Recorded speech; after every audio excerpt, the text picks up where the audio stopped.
Vavaka isika. Midera sy misaotra ary mankalazanao zay Andriamanitra zanaka fanahy masino fa tonga ato amin'ny tranonao zahay.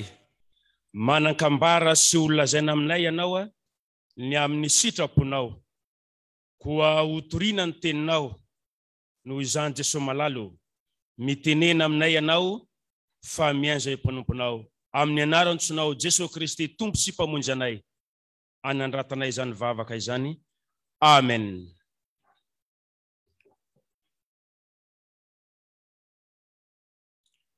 Ho amin'ny fanahinareo ny fahasoavan'i Jesosy Kristy tompontsika ry havana malala. Amen.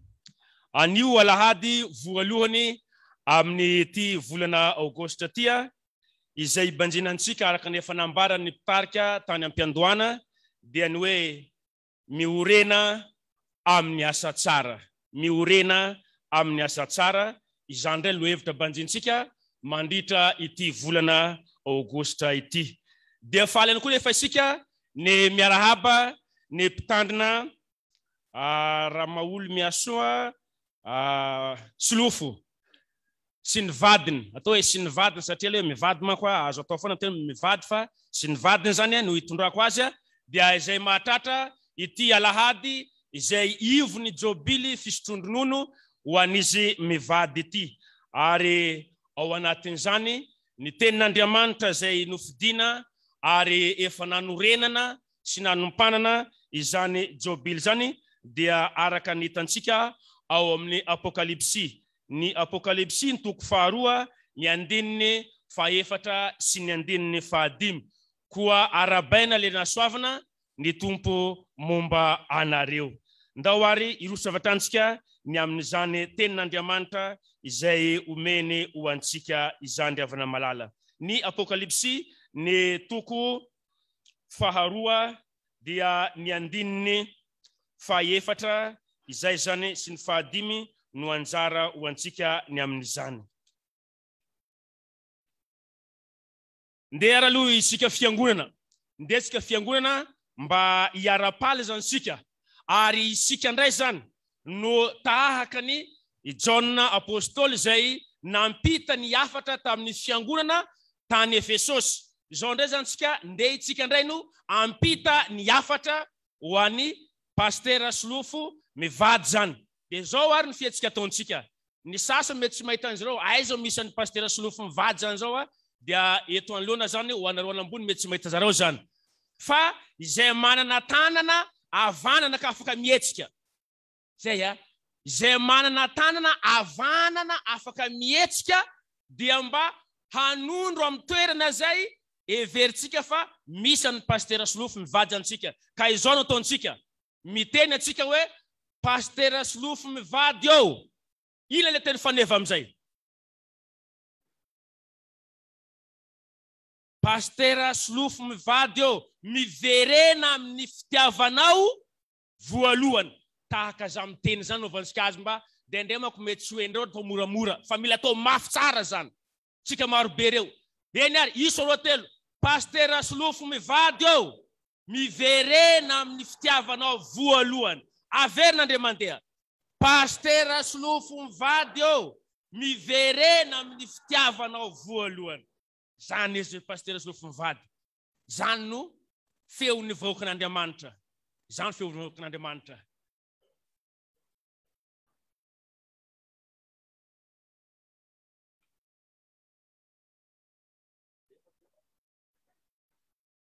Enina mivady tsara ny afatry ny lanitra ho anay mivady. Fa tsy renareo mivaly teninay io moa tsy mila. Avereny kely ara le fitsika dia ale tsara koa veny. Isa roa telo. Pasteur Silofo mivady eo. Miverena amin'ny fitiavanao voalohany. Amen. Zay hainareo moa dikanao ny amen. So de misy tsy maintsy dikany amen. Dikany hoe amen araka zany dia miara-mamarisika hoe ho tanteraka tokoa ane izany. Zay zany. Marina zany pasteur hoe amen tena valiny teny tsotra mafonja no namalindreo azy. Pastera Solofo mivady eo miverena amin'ny fitiavanao voalohana. Satria rehefa malala dia misy fomba fitentsika malagasy manao hoe ny feon'ny vahoaka feon'Andriamanitra. Ka izany izy pastera mivady. Izany feon'ny vahoaka ny lanitra zany. Izany feon'ny vahoaka be dia be zany. Izay miara mivento hoe pastera Solofo mivady eo miverena amin'ny fitiavanao voalohana. Araka an'izany, raha miresaka isika, raha miresaka ny hoe miverena amin'ny fitiavanao voalohana, ndao ary ny zavatra hojerentsika voalohany an'izany rehefa malala dia zao hoe miverena amin'ny fitiavanao voalohana ka miorena tsara. Miverena amin'ny fitiavanao voalohana ka miorena tsara. Inona hoe izy teo?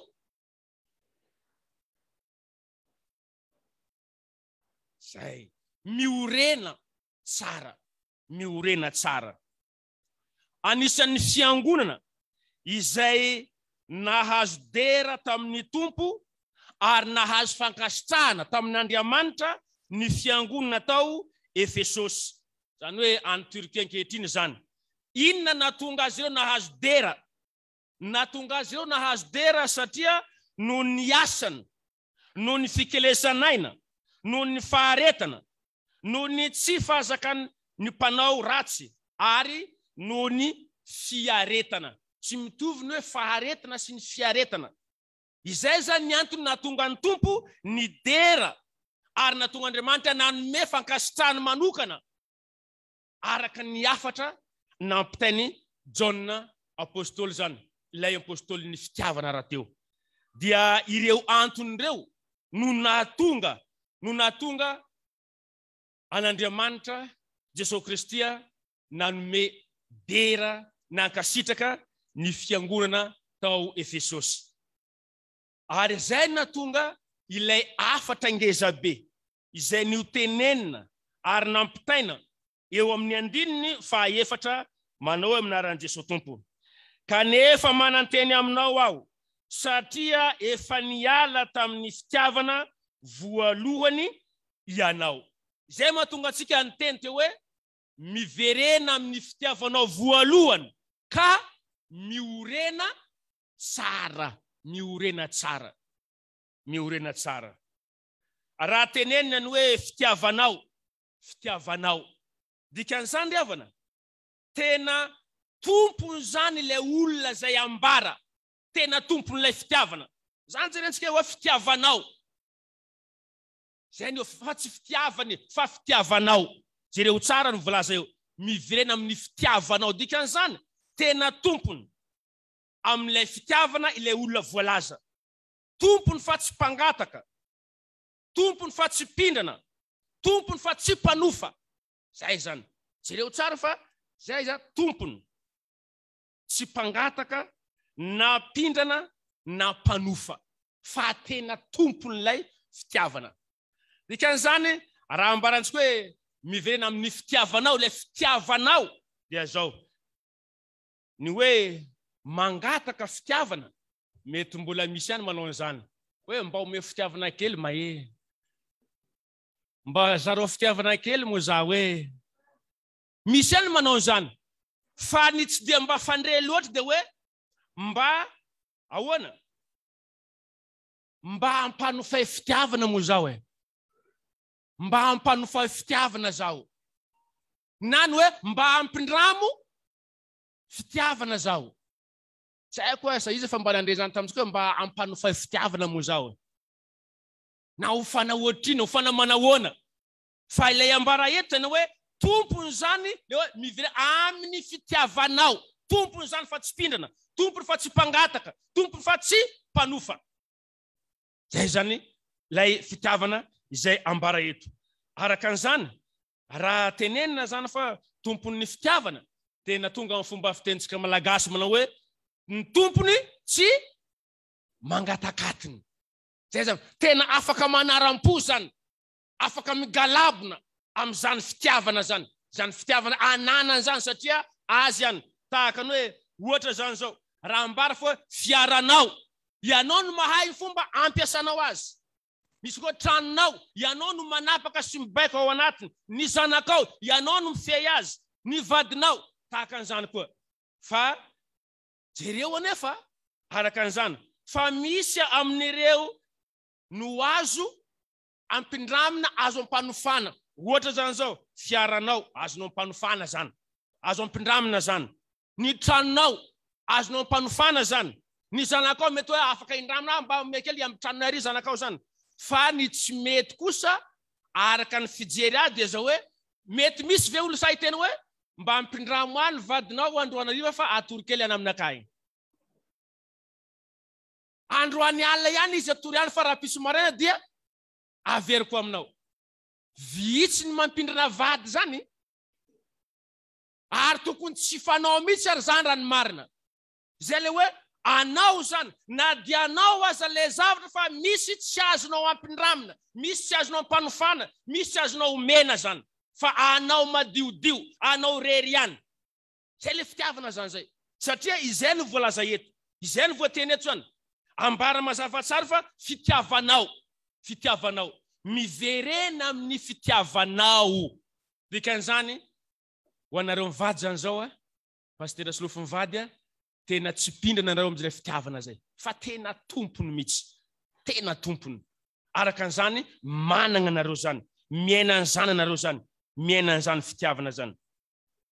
Ny fitiavana araka zany izay mbara eto izay manosika le hoe mila miorina tsara dia zao, tsy ilay fitiavana izay voafetran'ny satria, tsy ilay fitiavana voafetran'ny satria, fa ilay fitiavana tsy mba bekony na dia hoe na dia zao, na dia zao, zay tadiavana. Misy makarazana fitiavana maromaro fa tsy resaka an'izany tsika, fa eto tsy voabekony satria, tiako anao satria zao, tiako anao satria zao, tsy zany. Fa ny tena izy rehefa tena ao anatintsika anao zany le fitiavana dia zao hoe tiako anao na dia. Zao zany zao tonga amin'ny fotoanany fisotrondrono zany, zao bily fisotrondrono Pasteur Solofo mivady zany. Tsy afaka hiteny mitsy ny andany sy ny ankilany, satria efa mba niaraka ihany tao anatin'ny fahatanorana, ka tsy ho marina aminareo mitsy lay voalazan'ny fomba fitenitsika malagasy mina hoe bangaridina niaraka ny tsikitsiky, totonifo va ifanaikitra. Tsy ho am'izany mitsy. Fa natomboka ny fiarahana ary tsy maintsy miaraka mamarana an'izany koa ao anatin'izay fitiavana zay, tao anatin'ny seha-panompoana, fanompoana n'Andriamanitra velona izay niantso sy ny fidanareo tamin'ny asa fanompoana azy. Araka an'izany riavana, araka an'izany tena tompony zany ianareo. Koa hoy tsika nitendry hoe miverena amin'ny fitiavanao voalohany ka miorena tsara, miorena tsara. Maro ny zavatra manelingelina, maro ny zavatra manosiosy, maro ny zavatra mety manimba izany fitiavana zany. Ary izay mahatonga atsika miteny ao anatin'izany fa samy manana ny fitiavana atsika. Riavana malala rehetra amin'ny tompo, rivoakin'Andriamanitra eto isotro fitiavanao, manontany anao ny tompo anio, tsy ho an'ny Pasteur Solofo mivady ihany, fa ianao koa dia nanontaniana, mbola ao ve ilay fitiavanao zao? Zay zany fanontaniana, mbola ao ve ilay fitiavanao? Sa efa nikisaka kely ka tahaka ny Pasteur Solofo hoe miverena amin'ny fitiavanao voalohany. Fa ny sasany zao efa misy any amin'ny 10 kilometra. Fa lasa lavitra zany, ny sasany mbola akaiky eo ihany. Mbola ao ve ilay fitiavanao? Sa efa tenentsika taria ampiandohana, sa efa nampindramina olona, sa efa natakalo, sa efa nampanofana, sa efa nomena ho an'ny hafa? Mbola ao ve ilay fitiavanao? Mbola ao ve izy am'izao? Misy nolo sasany rehefa mba resanao zany hoe ianao zany to fa ela tsy hita ampiangonana, tena mbola ao tsara mitsy le fitiavako, tena mbola mafana tsara mitsy, nefa fa 3 vola itsy tonga ny vavaka, 2 vola tsy tonga ampiangonana, 3 vola tsy tao anatin'ny sampana, dia mbola milaza fa manina mbola ho tsara foana zany mbola mafana tsara ny vavanao mety miteny hoe mbola mafana tsara fa efa tena lasa izay efa tsy ao no zany raha miresaka atsika ry fiangonana malala ny amin'izany hoe mila miorina tsara zany maro be dia be ny zavatra manozongozona izany fitiavana zany mety manatsoaka izany fitiavana zany mety manala izany tsao anatintsika kanefa rehefa i Jesosy Kristy ilay fitiavana mihitsy no ao anatintsika tsy afaka manongotra na iza na iza ary zay mahatonga ny volazan'ny epistily soratan'i Jaona voalohany 4:4 izy hoe ary isika efa mahalala sy mino ny fitiavan'Andriamanitra antsika Andriamanitra dia fitiavana ary izay mitoetra amin'ny fitiavana no mitoetra ao amin'Andriamanitra ary Andriamanitra ao aminy zany isika efa mahalala fa Andriamanitra dia fitiavana ary isika izay miaina amin'izany fitiavana zany dia manina miara mitoetra amin'Andriamanitra miara manjaka amin'Andriamanitra zay zany isika tsy anivelana isika tsy pindrana isika tsy mpanofa isika tsy mpangataka isika fa tena tompony amin'izany fitiavana zany araka izany riavana araka an'izany meteza arsika tena anome vahana anome lanja izany fitiavana izay ao amin'ny i Jesosy tompontsika zany ary izay mahatonga ny tompo dia manambara mazava tsara tselo zany Jesosy Kristy fa hoe tsy misy manana fitiavana lehibe noho izao dia ninona dia ny manolotra ny ainy amonjy sakaizana fitiavan'ny tompo antsika zany fitiavan'ny Jesosy antsika zany noho zany pasteur Silofo mivady eo araka ny nambara teo miverena amin'ny fitiavanareo voalohany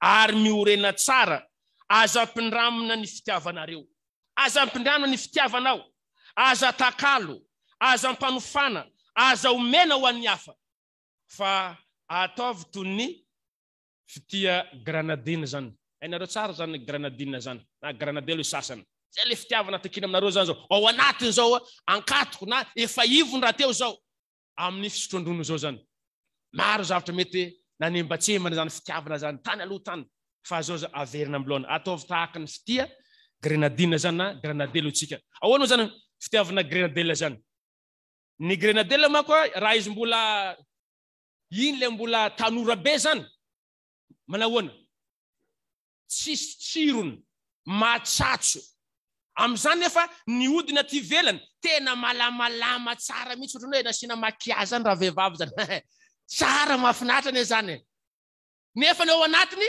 tsisy ilana azy mbola tsy tonga amin'ny tena ilana mbola tsy mamy zany fa ny granadela zany arakaraka ny fahanterana arakaraka ny mampikirokirotra arakaraka ny mampiketrona ny odina ty velany zay vao maika maninona ny ao anatiny vao maika mamy zany zay ry pasteur mivady zao zany efa mety any ampolotonany maromaro zany zao ny vadiananareo zany zao fa zany fianambadiana tao anatin'ny fotoana lava zany na dia fa maro zavatra nandalo fa vao maika aza miamamy zany zao miamamy zany ary profon'izany zao tamin'ny alakamisy voaporofo teto anatrehan'Andriamanitra sy ny fiangonana fa tena naninona ho anareo sy tonga teto pertinareo voa mafinareo fa zay nagnatriky teto nahita zaka vaovao zaby zay teto tonga niverina tokoa zany tena niaina tokoa zany fitiavana voalohany zany izy reo na dia fa ela aza ampolotonany maromaro mety fa efa ampolotona ka nambarandreo zany fitiavana zany fa vao maika aza mamy dia nasereo tonga dia bizony poka be mitsy teto tamin'ny lakamisy tsisy karaha zany koa tsy le hoe mamerina andre mandeha zany mamerina andre mandeha tena fitiavana fitiavanao dik zany tsy ritra le fitiavana fa mbola voatahiry ny pasteur Silofo mivady le fitiavana voalohany ary zany no anerana antsika fiangonana anerana antsika voakan'Andriamanitra hiverenantsika koa amin'izany fitiavana voalohany zany indray antsika dia sondrina variana amin'izany fitiavana voalohany zany zay revana malala no zany dia raha miteny atsika ny amin'ny voalohany dia zao hoe miverena amin'ny fitiavanao voalohany amintina zany za dia zao miorena tsara aza mety horesiny ninona izany fitiavana zany. Ary aza ampindramina, aza ampanofana, aza atakalo, aza omena olona. Fa tazomy zany zay. Tazomy zany zay. Ny zavatra faharoa dia zao. Raha hoe mivirena amin'ny fitiavanao voalohany dia nitantsika eo amin'ny andininy fahadimy ndray dia izao mibebaha. Miverena amin'ny fitiavanao voalohany ka mibebaha. Eo amin'ny andininy fahadimy no ahitantsika an'izany amin'arantoko manao hoe ndao vakina zany. Koa tsarovy zay nitoeranao fony tsy mbola lavo dia mibebaha ka manaova ny asa voalohany. Fa raha tsy izany dia ho avy aminao aho ka hamindra ny fanaovanjironao hiala amin'ny fitoerany raha tsy mibebaka ianao. Miverina indroa mihitsy hoe mibebaka, mibebaka. Hoy tsika teo hoe miverena amin'ny fitiavanao voalohany ka mibebaha.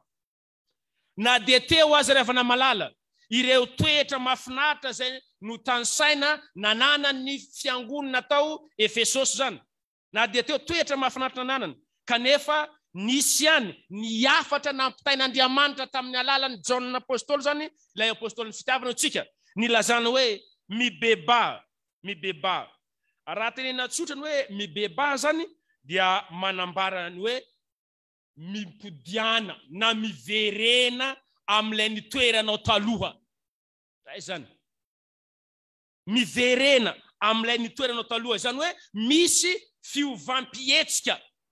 Misy fiovampietsika atao zany. Sasany mandika azy hoe changement de direction zany. Ianao rehefa mibebaka zany, raha nandeha tany ianao tamin'ny voalohany, iny lalagna nandehanao malalaka be zay tianao atao tany zany, na nangalatra, na namono olona, na jangajanga, na nandrapaka paraky, na foka sigara, na mamitoka lava anao, zay dalagna jiaby nataonao tany, dia mety zany zay. Mety satria mbola tamin'ny androny tsy fahalalagna. Fa rehefa mibebaka amin'izay anao hiala amin'izany dia mitodika makao amin'ny Jesosy Kristy. Zany hoe tena miova tanteraka zany ny direction zany dia manao todiky vo. Zay rehefa malala miova tanteraka. Dikan'izany ny fibebahana zany dia manamarika ny fianolana anankiray fa tena resy lahatra izy ny amin'ny verenany ao amin'Andriamanitra.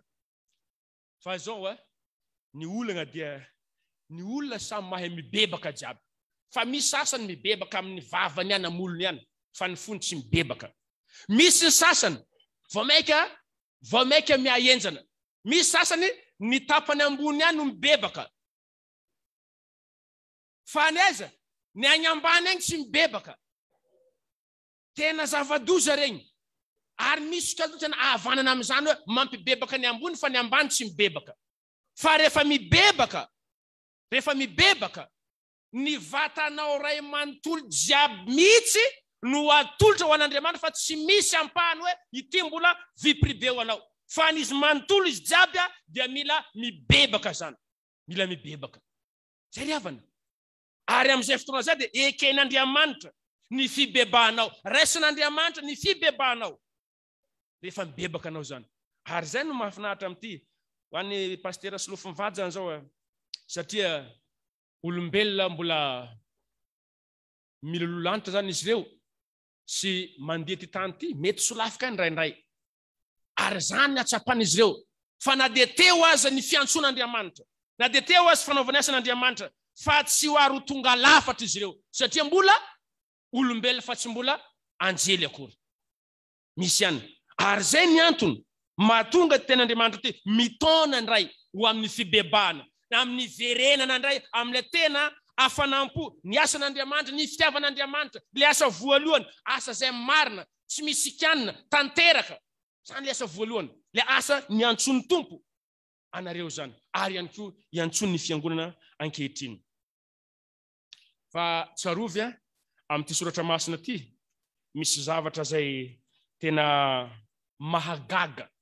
Nefa tsy fantatro hoe izaby nefa nitory azy, asa efa nanambarana manahoana fa misy zavatra mahatsikaiky ravina malala amin'ity soratra masina ty. Inona ny zavatra mahatsikaiky eto?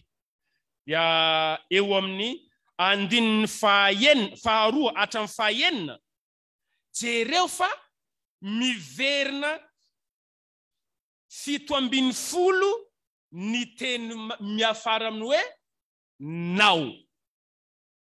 Miverina 740. Matoa naverina 740 zany teny zany, tsy hoe mandehandeha ho azy zany, fa tena zava-dehibe tokoa. Anatiny andininy 5 dia miverina 740 ny hoe nao. Inona tiany tompo ambara amin'izany? Ny tiany ambara voalohany dia zao hoe fantany anao zany. Tsy miafina amin'ny Andriamanitra ny fiainanao.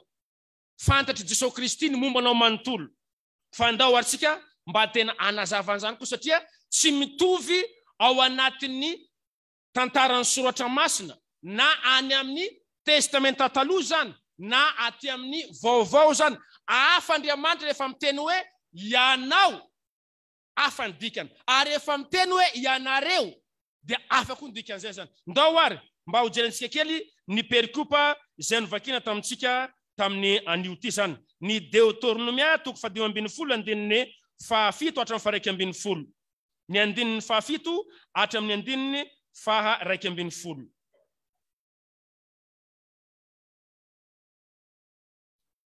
Ny andininy 7 hatramin'ny andininy 2:12.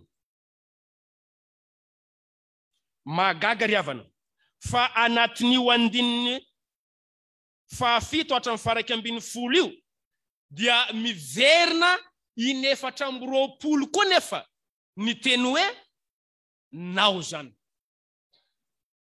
Miverina 420. Inona ary zany ny tiany tompo ambara amintsika ny amin'izao fotoan'izao bily zao, ny amin'izao ivon'izao jobily zao, mahatonga Andriamanitra miteny hoe io teny hoe nao. Zao rehefa namalala. Raha vao miteny ny soratra masina, miteny tenin'Andriamanitra hoe ianao ao anatin'ny soratra masina, tantaran'ny soratra masina zany, dia entina ilazana ireto zavatra ireto. Entina itenenana fa firenena tokana, fivavahana tokana, vahoaka tokana, Andriamanitra tokana. Izay zany dikany. Vahoakan'i Israely tokana ihany, fivavahana tokana ihany, vahoaka tokana ihany, Andriamanitra tokana. Izay ny tiana ambara amin'io. Manambara bloky anankiray. Tsy azo sarahana, tsy azo vakina, tsy azo samatsamahana zany. Na iza mitady anasamasamaka zany. Na iza mitady anasaraka ny fiangonana, fa ny fiangonan'Andriamanitra tsy azo saratsarahana.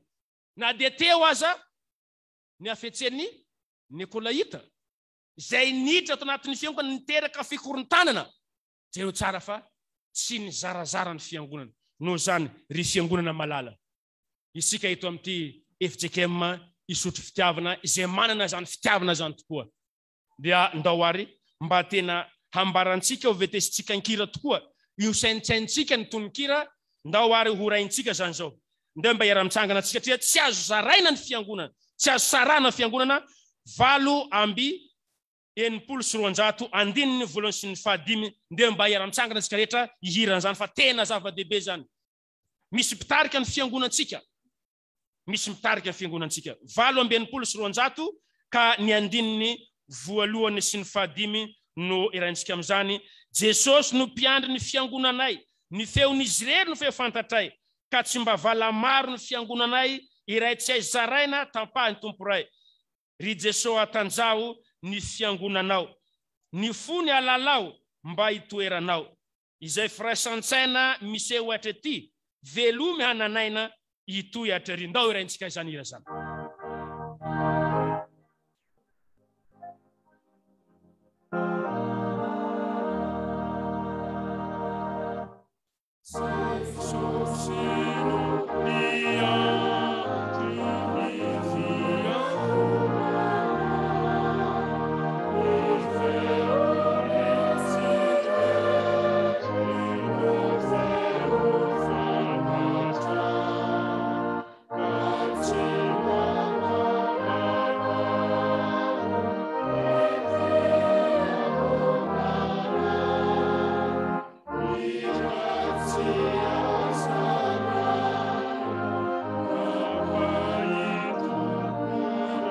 Andininy 5.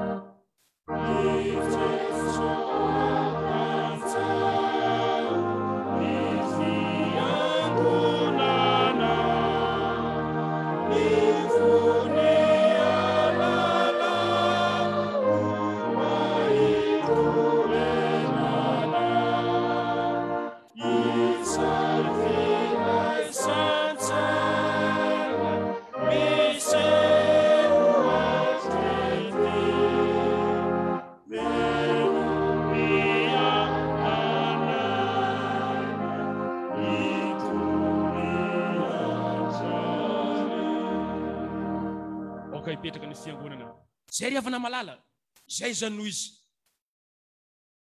Na iza tokoa no mitady anasaraka ny fiangonana, satria ny fiangonana dia bloc anankiray, tsy azo zaraina, Andriamanitra ray, firenena iray, vahoaka iray, zany vavantsika. Ary zay ny antony ilofosany ny mpitandrina, i matimatesana, anaovany ena tsy ho zavatra, ny atonga ny fiangonana atsafa tena iray ihany zany tsika. Ka na dia mitra aza Nikolaita avy anambadika any, andeha andrava, andeha anapotika, fa mitambatra ny fiangonana, miray ny fiangonana, miombona ny fiangonana, tsy azo zarazaraina zany ny fiangonana. Ary zay ny antony rehefa tonga ny fotoana fanokanana mpitandrina, jereo fa misy ane ny fanekena ataon'ny mpitandrina, dia miteny izy manao hoe hiezaka am'izay aninona hitandrovana ny firaisan'ny fiangonana tsy ho simba, izay tenan'ny Kristy ety an-tany. Hiaro ny firaisan'ny fiangonana tsy ho simba, zany ifosan'ny mpitandrina zany. Ary ao anatin'izany, raha mivondrona ny vahoakan'Andriamanitra, raha mitambatra isika, dia izay nambara zao hoe iray tsy azo zaraina ny fiangonana. Ka mety maro ny zavatra misoko anambadika any, te handrava zany fitiavana zany, fa tsarovy fa isika ianareo eto amin'ity fiangonana fitandremana isotro fitiavana ty, tsarovy fa tsy pangataka ny fitiavana nareo, tsy pindrana nareo, tsy panofa nareo, fa tompony isika, tompony zany, ary tsy afa miala am'izany tsika. Fa izay indrindra araka nambara teo mahatonga ny fanekena atao. Ary zany ataontsika tsirairay avy, iaro zany firaisan'ny fiangonana tsy ho simba zany. Noho zany dia malala, ety ampamarana dia zao no afatra amin'tinana zany dia zao hoe miverena amin'ny fitiavanao voalohany, ka miorena tsara, tsy maintsy misy ny manozongozona, tsy maintsy misy ny te hanapotika. Ary ho anareo mivady zany zao, andeha zanareo zany, andeha isotro ronono, mafinaritra zany, satria efa natanteraka ny fiazakazahana. Raha zay zao mijerinareo zany zao, ny taona mo eo ihany ny taona fa fijerina tokony mbola avita mafimafy ianareo, tokony mbola tsy mandeha zany anareo ary tena mbola ilain'ny fiangonana ianareo dikan'izany izay fotoana nomen'ny FJKM, men'ny olombelona amin'ny fandaminana amin'ny rafitra, izay zany mety mijanona zany. Fa ny fanomponareo kosa dia hitoy hatrany zany mandra-piavin'i Jesosy Kristy avy any amin'ny rahony lanitra eny, fa mandra-pa eny sorana nareo hiala amin'ity tany fandalovana ty, satria tsy maintsy ho avy zany. Noho izany riavana malala, tsarovy ny fiangonana malala izay afatra nomena, izay afatra nozaraina, izay afatra natolotra antsika ny amin'izay nolofosana izy ireo, ny ezahana izy ireo, nandritra ny fotoana zay nitorina ny tenin'Andriamanitra teto amin'ny toerana ty. Koa ndeha ary izay mba voalaza ao amin'ny Filipianina, zany misy olo tena anisy mivady anay zany teny hoe ity soratra masina ty. Ny voalaza ao amin'ny Filipianina ny toko faefatra, Filipianina toko faefatra ny andiny fahasivy, Filipianina toko faefatra ny andiny fahasivy. Raha afaka misokatra ny Baibolinao ka afaka mamaky anao dia ndetsika mba hiaraka maky an'izany amin'ny anaran'ny tompo, manao hoe Pasteur Solofo zany tenanio amin'ny anaran'i Jesosy. Ataovy zay efa ny anaranareo, sy efa niraisinareo, ary efa renareo, sy efa hitinareo tamiko, ary ho aminareo ny Andriamanitry ny fiadanana. Amen. Ho an'Andriamanitra ny voninahitra ho amintsika kosa ny fahasoavany. Amen.